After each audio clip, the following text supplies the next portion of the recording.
Sot është një ditë e trisht, ditë e zezë, për mua, për gjithë ne, miqtë e Sabah Bizit, për Brikenën dhe gjithë familjen Bizi, por jo vetëm, për gjithë komunitetin e futbollit shkodran dhe mbar shqiptar. Sabah Bizi është një nga ikonat e futbollit shqiptar, legjend,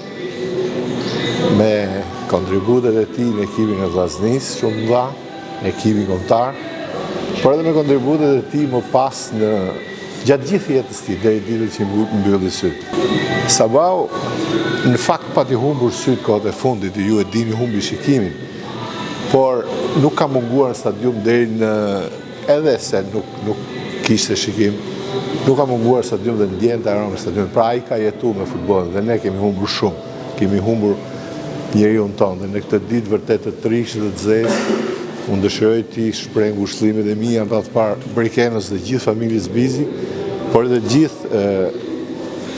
futbollistëve, ish futbollistëve shkodran dhe shqiptar dhe gjithë komunitetit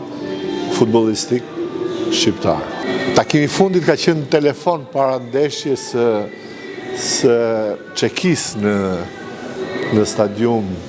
ku më tha që president duhet vi që të shohë ndeshjen, dhe prandaj edhe e kujtova që megjithëse kishte humbur shikimin, ai vinte dhe ngjonte le të themi atmosferën që krijonte futbolli në stadium.